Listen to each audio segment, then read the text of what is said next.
Hey, this is Anime Convention Video. My name is Anubis. This is Kaminoko. This is Jason Nadar. And today we will be covering more guests of Katsucon 2015. Yes. All right, right now I have Greg Ayres. I'm still going to go with Ayres because I like it more. This gentleman here has spent a lot of time in the community. A lot of people who's lived in the older days know something called Toonami. This gentleman here was pretty much the one that helped us bring it back at the relaunch of 2013. He's also done roles as, I'm going to slaughter a lot of names, but I'm not going to slaughter the anime, so please forgive me. Gata Garcia in Dead Man Wonderland. I don't know why I messed that up. Hihachi Hashida in Samurai 7, which is a very awesome anime. Please watch it. It's really good. Also, Kayoko Sakarabira. Like I said, I'm sorry. I'm going to destroy a lot of names. Also doing Kinji Nakashiya in Say I Love You, Scion in number 6. Hiyasaku Toyodo in Hayaku, Tommy Rod in Torikyo, Arakawa in This Boy Can Fight Aliens, which is a very strange title, and I really want to watch that now. But as you can tell, this gentleman has done many things, from Trinity Blood, which is, again, another good anime you really should watch if you haven't, Ronin Ragnarok, animation of Yamakizi, and Welcome to NHK. Pretty much, as you can get the point of it, this gentleman has done a lot of work in the anime scene. Our next guest is a cosplay guest, well-known, Yaya Han. She's a costume designer, model, and cosplay entertainer with over a decade of experience. After discovering cosplay at Anime Expo in 1999, around the same time I got my start in anime, she quickly was hooked. And to this day, Yaya has made close to 300 costumes in various genres: anime, manga, comic books, video games, sci-fi, and her own original designs as well. Over the years, Yaya has built a successful business, creating a popular cosplay accessories line that is available online and at conventions, as well as her line of Yaya Han brand merchandising. Her intricate and lavish creations have won awards and acclaim nationwide, and she's been invited to over 100 conventions and other events all over the world. Yaya's impact on the world of cosplay has been so great that she's been a guest judge on every season of TBS TV Network's King of the Nerds. She's been featured in a documentary about cosplay called Cosplay: Crafting a Secret Identity, and probably most well known more recently, she is known for starring in the sci-fi TV network Heroes of Cosplay, the one that people either love or love to hate. But despite her professional success, Yaya strives to stay true to the heart of cosplay, the fun and creativity that it brings.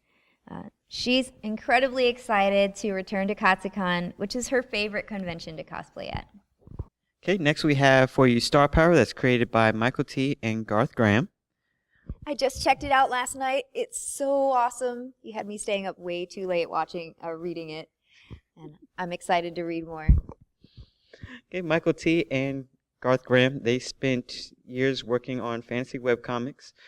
Dominic Deegan, Oracle for Hire, as well as Finders Keepers, respectively. Both of them are great webcomics. I do suggest you read them, all three of them: Starpower, Oracle for Hire, as well as Finders Keepers. Having finished previous products, they've teamed up for the start of a sci-fi superhero space adventure, Starpower. It tells the story of the last star-powered Sentinels as she tries to protect and explore the galaxy and protect it from more dangerous and more wondrous than she ever imagined. Michael and Garth have hoped to make superheroes fun again and to create a world you want to escape to. Follow their interstellar quest at starpowercomic.com. All right, I'm going to take a quick jump off to artists because they haven't gotten enough love in my eyes. And I'm going to go to the Chalk Twins, Devon and Lexi. The Chalk Twins, both receiving major studio arts and studios and just in great pop props to a lot of things, both graduating from University of Georgia program of Cortana, which please do not get it confused with Halo. In their years that they have been doing art, they've gotten 15 out of 19 awards and events for their art alone. You cannot say they are not good at what they do. Only missing 4 is a very short shot, no matter how you talk about it. But yes, they've been doing different arts for 10 years. So they are well experienced and they're really good at what they do. Next, we have guest panelists, the Comiku Girls. The Comiku Girls are Akiko Megitsu, I hope I pronounced that right, Lee Itsumi, and Janelle Norris. And together they've spent 10 years, actually more than 10 years, traveling the convention circuit along the Eastern Seaboard and beyond. All 3 have been telling stories and doing art since pretty much as long as they were physically capable, from very early childhood. At conventions, they are artists, cosplayers, fairies, and Japanese cultural panelists. They're multi-talented. In 2004, they debuted a very popular Japanese tea ceremony panel. I want to go to that. And they've continued to create unique panel options in the decades since. Akiko got her PhD in biology from Duke and has studied brush painting with Chinese master Kong Yuan and watercolors with artist Luna Lee Ray. And she works in both digital and traditional media, watercolor and Asian brush painting. Lee has a BA in East Asian Studies and a master's degree in classical Japanese language and literature from UMass, with a semester spent in Akita, Japan. Janelle is a fairy with a BA in Fine Arts Illustration and is an artist, jewelry maker, and costumer. Her costumes have actually been exhibited in many fashion shows, as well as the Springfield Walter Vincent Smith Art Museum. Check them out. Next we have for you is Gina Biggs. She is most well known for her long-running comic series Red String, which I did have a chance to take a look at, and it is pretty good. It began in 2003 and it ran for 10 years, ending in 2013. She's also the creator of the collaborative series Ernst Weil, a comic adapting the lesser-known Grimm fairy tales, and most recently, a futuristic space romance, Love Not Found. You can find out about all her comic works at Strawberry Comics, and she also runs Filthy Figments, a naughty cousin to Strawberry Comics, which features spectacularly naughty comics created solely by women, which is also good because, don't ask me how I know that. Next up, we have Sullivan. This is going to be hard. Not going to lie. I'm going to torture this one. It's going to sound like just abuse. Svetlana Quindt, or her actual name, Kamuni, which is a lot easier to say than her cosplay name. But she is well known for her actual armor design, starting in cosplay in 2003. Yes, she is so good at it. She's actually promoted in doing League of Legends, World of Warcraft, Diablo, and StarCraft, which those are super heavy armor-based games. That's so cool. Mm-hmm. With over 11 years of experience, she has already done tons of written step-by-step instructions how to get other people to do the same kind of quality she has, which by a lot of what I'm reading here, she is really well known. Also writing a couple books called, one, the Book of Cosplay Armor Making and the Book of Prop Making as well. So she's actually even trying to help people out. For the Grand Prizes BlizzCon of 2013, she was also awarded for her best armor. So she's kind of experienced when it comes to armoring up. I need to buy a book because I need to make Ganondorf's outfit. Okay, our next guest is Nilo Holbrook. I hope I'm pronouncing your name right. She's another guest panelist. Early in life, Nilo was involved in active volunteering at cons, study abroad in Japan, and she went on to get a BA in Japanese Studies, later transitioning to Washington, D.C., to be a committee chair for the Sakura Matsuri Japanese Street Festival, which is organized by the Japan America Society of Washington, D.C. Meanwhile, she attended George Washington University and received a research-focused Master of Arts in Education and Human Development. It's Maedhd. That's a lot of letters behind your name. Yes. And her focus was in international education, especially focusing on Japan.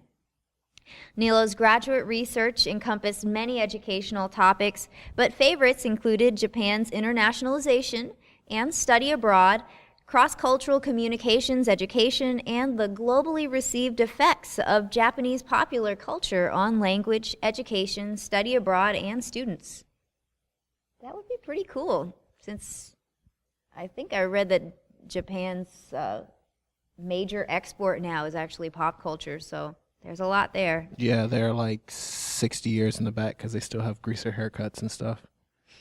And Yeah, I saw that. That's pretty awesome. Yeah, they have they emulate black people where they color their skin differently, color their hair blonde. They emulate greasers, which actually have like if anyone is watching the anime series A Kami Ga Kill, bro, that hairstyle still alive over there. They are a very wide spectrum of people who fully take on cultures of every different spectrum. Yeah, Japanese subcultures are very interesting. I think her panels are going to be fascinating. Nilo has also gained practical experience through numerous jobs and working opportunities with a multitude of study abroad and education programs such as Critical Language Scholarship Program, Tomodachi U.S.-Japan Youth Exchange Program, Kakehashi Project, and the JET Program. She is now the program officer for East Asia for a large international education and exchange network, working with students and universities across the world, but especially, of course, in Japan. And she's currently making plans for PhD studies. Nevertheless, Nilo will always make time for conventions, cosplay, and even a little voice acting on the side. Through panels and great programs like Katsucon's JCI, Japanese Cultural Institute. For those of you who didn't know, like me, I had to look it up. Nilo is educating students on what they need to know to study abroad in Japan and sharing her research on how Japan's popular culture impacts students in the digital age. Be sure to check out her Japan Plus the World podcast at jpworldpod.tumblr.com and check her out on Twitter at jpworldpod. And next we have for you is called Super Art Fight, which is known as the greatest live art competition in the known universe.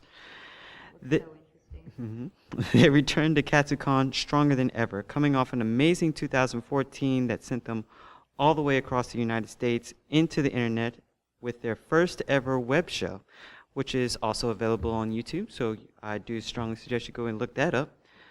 Super Art Fight is one of the most exciting and ridiculous live events going today. You can see top artists with their personalities collide over oversized art. You can cheer your own favorites to victory. And if you don't get enough of them at the convention, you can also check them out at superartfight.com and find out where they'll be next. This has been Anime Convention Video. Please like, comment, and subscribe. And to see more videos, please click the ninja or at the Bellotto. My name's Anubis. This is Kaminoko. And this is Jason Adar. Signing out.